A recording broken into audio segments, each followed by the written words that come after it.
Welcome students. आशा है आप लोग खुश होंगे और स्वस्थ होंगे। मैं प्रभा परगाई आज आपके लिए वाक्य लेकर प्रस्तुत हुई हूँ। तो बच्चों, इससे पहले भी मैंने अपनी वीडियो में आपको ग्रामर की कई चीज़ें पढ़ाई हैं। तो बच्चों, आज का जो हमारा विषय है वो है वाक्य।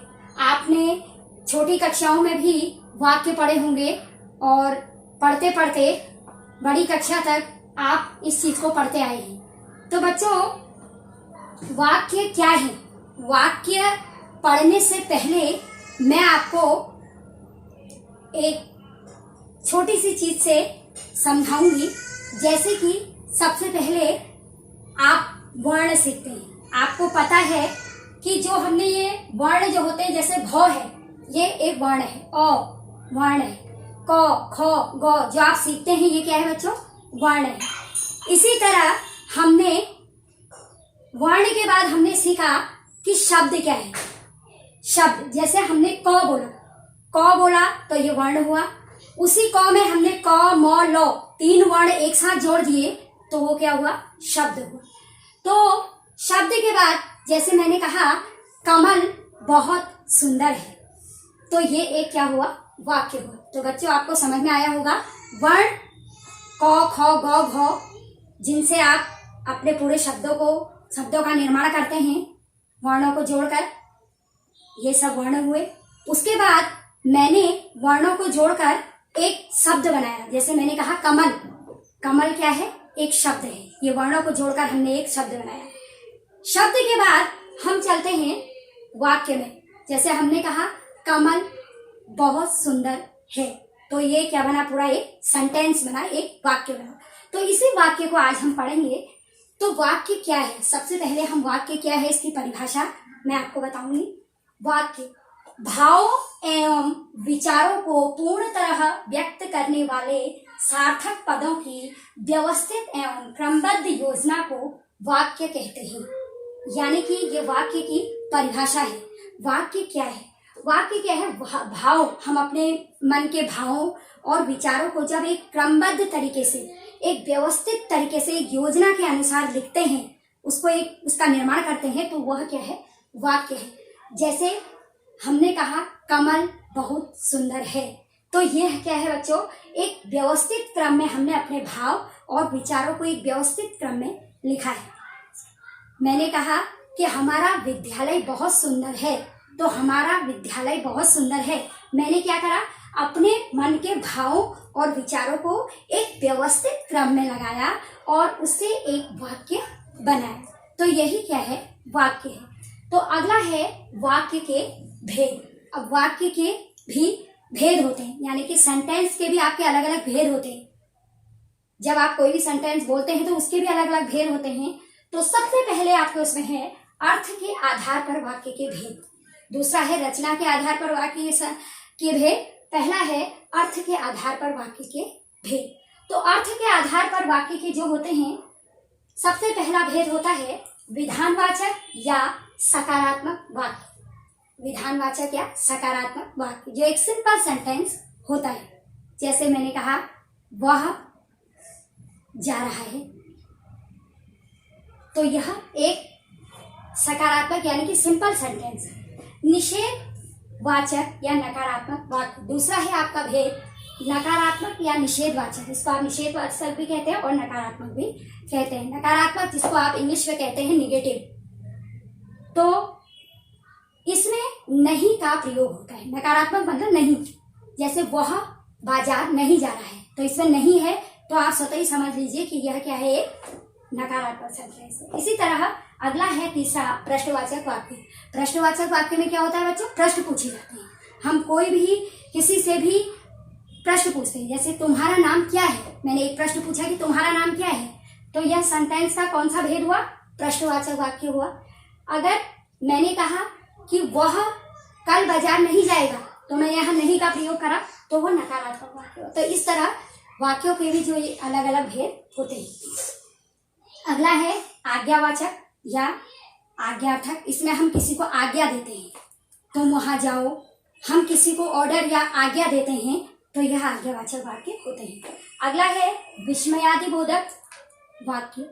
विस्मयादिबोधक वाक्य जो होते हैं, इसमें आश्चर्य जिसका चिन्ह आपका बना होता है, इस तरह का एक चिन्ह का प्रयोग आप अपनी हिंदी में करते हैं, इसे विस्मयादिबोधक वाक्य चिन्ह कहते हैं। तो इस सेंटेंसों में ये वाला चिन्ह आपका लगाया जाता है, जहां विस्मयादिबोधक वाक्य होते हैं वहां ये वाला चिन्ह आपका प्रयोग होता है। तो ये होते हैं विस्मय, यानी कि जहां पर आपको आश्चर्य होता है वहां पर आप विस्मयादिबोधक वाक्य का चिन्ह लगाएंगे। तो ये विस्मयादिबोधक चिन्ह आपका होता है। अगला है आपका इच्छावाचक। इसमें इच्छा, कोई भी इच्छा हमारी होती है तो इच्छावाचक होता है। संदेहवाचक, हमको संदेह होता है कि शायद आज बारिश होगी, तो इस तरह के सेंटेंस इसमें आते हैं। संकेतवाचक, हम किसी की ओर संकेत करते हैं। संकेतवाचक वाक्यों में किसी भी प्रकार के संकेत संबंधी वाक्य आते हैं। तो मैंने आपको सबसे पहले इसकी परिभाषा बताई कि भावों और विचारों के सार्थक पदों को एक व्यवस्थित क्रम में जब हम लगाते हैं, एक व्यवस्थित ढंग से उसको एक व्यवस्थित क्रम में लगाकर उसको बोलते हैं या लिखते हैं, तो वह वाक्य होता है। वाक्य के मैंने आपको बताए, नंबर 1 विधानवाचक, नंबर 2 निषेधवाचक, नंबर 3 प्रश्नवाचक, नंबर 4 आज्ञावाचक, नंबर 5 विस्मयादिबोधक, नंबर 6 इच्छावाचक, 7 संदेहवाचक और 8 संकेतवाचक। यानी कि अर्थ के आधार पर वाक्य के 8 भेद होते हैं। तो सबसे पहला है बच्चों विधानवाचक वाक्य। एक एक करके जिस वाक्य में किसी क्रिया के होने की सूचना दी गई हो, कोई क्रिया हो रही हो, कोई काम हो रहा हो, वह विधानवाचक वाक्य कहलाता है। जैसे चीनी मीठी होती है, सूर्य पूरब से उगता है, तो यहाँ पर सूरज उग रहा है, काम हो रहा है। दूध उजला होता है, उजला मतलब सफ़ेद, उजला कहा जाता है। राम अयोध्या के राजा थे। तो एक सिंपल सेंटेंस जिसको हम कहते हैं, जिसमें कोई काम हो रहा है, वह क्या कहलाता है? विधानवाचक वाक्य कहलाता है। यानी कि एक सिंपल सेंटेंस जिसमें किसी काम के होने की सूचना दी जाती है, उसे विधानवाचक वाक्य कहा जाता है। वाक्य को 2 आधारों पर बांटा गया है, अर्थ के आधार पर, रचना के आधार पर। तो अर्थ के आधार पर वाक्य के 8 भेद मैंने आपको बताए। विधानवाचक वाक्य, आज्ञावाचक वाक्य, निषेधवाचक वाक्य, प्रश्नवाचक वाक्य, विस्मयादिबोधक वाक्य, इच्छावाचक वाक्य, संदेहवाचक वाक्य, संकेतवाचक वाक्य। तो चलिए पढ़ते हैं विधानवाचक वाक्य। दूसरा वाक्य है आज्ञावाचक वाक्य। जिस वाक्य में किसी को आज्ञा या आदेश दिया जाता है, हम किसी को कोई आदेश दे रहे हैं, किसी से निवेदन या प्रार्थना कर रहे हैं, तो वह आज्ञावाचक वाक्य कहलाता है। जैसे पहला उदाहरण, कृपया खड़े हो जाइए। यहाँ पर खड़े होने का आदेश दिया जा रहा है। कृपया आप शांत रहें, शांत होने का आदेश दिया जा रहा है। तुम बैठ जाओ, कहा जा रहा है कि तुम बैठ जाओ। हे प्रभु रक्षा कीजिए, किसी से हम प्रार्थना कर रहे हैं प्रभु से, तो ये आज्ञावाचक वाक्य हुए। यानी कि किसी को हम आज्ञा दे रहे हैं, प्रार्थना कर रहे हैं, तो उसे आज्ञावाचक वाक्य कहेंगे। तीसरा है निषेधवाचक वाक्य। जैसे कि मैंने अभी आपको बताया, जिस वाक्य में किसी क्रिया के न होने का बोध होता है, उसे निषेधवाचक वाक्य कहते हैं। जैसे अंश विद्यालय नहीं जाएगा, रात में बिजली नहीं रहती, उसने बात तक नहीं की, गोलू पाठ नहीं पढ़ता है। तो इसमें कोई भी कार्य है उसमें नहीं आ रहा है, कोई काम नहीं होता है यहाँ पर, जिसको आप इंग्लिश में निगेटिव सेंटेंस कहते हैं, तो वही निषेधवाचक वाक्य है। इसमें ना होने का प्रयोग होता है। चौथा वाक्य होता है प्रश्नवाचक वाक्य। आपको पता है कि इसमें प्रश्न पूछा जाता है और वाक्यों के पीछे प्रश्नवाचक चिन्ह लगाया जाता है। तो जिस वाक्य में किसी से कोई प्रश्न किया जाए, वह प्रश्नवाचक वाक्य कहलाता है। जैसे उदाहरण के लिए, क्या आप रायगंज में रहते हैं? प्रश्न पूछा जा रहा है। आप क्या खाना पसंद करेंगे? क्या, क्यों, कैसा, इस तरह के शब्द यहाँ पर आते हैं। तुम्हारा क्या नाम है? तुम्हारा स्वास्थ्य अब कैसा है? तो इस तरह के प्रश्न यहाँ पर पूछे जाते हैं, उसे प्रश्नवाचक वाक्य कहा जाता है। पांचवा है विस्मयादिवाचक वाक्य। जैसे कि मैंने अभी बोर्ड पर आपको बताया कि विस्मयादिवाचक वाक्यों में विस्मयवाचक चिन्हों का प्रयोग किया जाता है। जिस वाक्य में विस्मय विस्मय माने आश्चर्य होता है, हमें कोई सेंटेंस या कोई बात सुनकर आश्चर्य होता है तो वह विस्मयादि बोधक वाक्य कहलाते हैं। जैसे अरे इतने बड़े हो गए, अरे के बाद हम विस्मयादि बोधक चिन्ह का प्रयोग करेंगे। अरे इतने बड़े हो गए, हाय मैं तो डर ही गई, आहा क्या मौसम है, धत मुंह नोच लूँगा। इस तरह के शब्दों का प्रयोग किया जाता है। अगला है संदेहवाचक वाक्य। संदेहवाचक में जिस वाक्य में किसी कार्य के होने में संदेह होता है, हमें कोई कार्य है या नहीं है इसमें संदेह होता है, वह संदेहवाचक वाक्य कहलाता है। जैसे संभव है आज धूप निकले, ऐसा हो सकता है कि आज धूप निकल सकती है, संदेह होता है। संभवतः मैं जीत जाऊं, कदाचित उसने देखा ही ना, शायद उसे खबर ही ना हो। तो इस तरह संदेह संबंधी वाक्यों का प्रयोग यहाँ पर होता है कि ऐसा है, संदेह होता है कि ऐसा है या नहीं है, ऐसा शायद होगा। तो संदेहवाचक वाक्य इस तरह के होते हैं। अगला है संकेतवाचक वाक्य। जिस वाक्य में किसी एक क्रिया के होने पर दूसरी क्रिया के होने की ओर संकेत किया जाता है, संकेतवाचक वाक्य कहा जाता है। जैसे पहला उदाहरण है, जब धूप निकलेगी तब कपड़े धोएंगे। परेशानी, जब धूप निकलेगी तब कपड़े धोएंगे। आप होते तो इतनी परेशानी नहीं उठानी पड़ती। तो एक का दूसरे से क्या होता है, संकेत किया जाता है। एक क्रिया का दूसरे क्रिया से संकेत स्थापित किया जाता है, तो इसे संकेतवाचक वाक्य कहते हैं। तो अब हम चलते हैं पाठ का कुछ अभ्यास कार्य, यानी कि कुछ उदाहरणों द्वारा मैं आपको यहाँ पर वाक्य भेद बताऊँगी। जैसे पहला वाक्य है, अंश पढ़ाई करते रहो। तो अंश पढ़ाई करते रहो, इसका अगर हम विधानवाचक वाक्य बनाएंगे तो अंश पढ़ रहा है, ये विधानवाचक वाक्य हो गया। इसी को अगर हम आज्ञावाचक वाक्य बनाएंगे तो अंश पढ़ाई करते रहो, ये आज्ञावाचक है, ये आज्ञा दी जा रही है कि पढ़ाई करते रहो।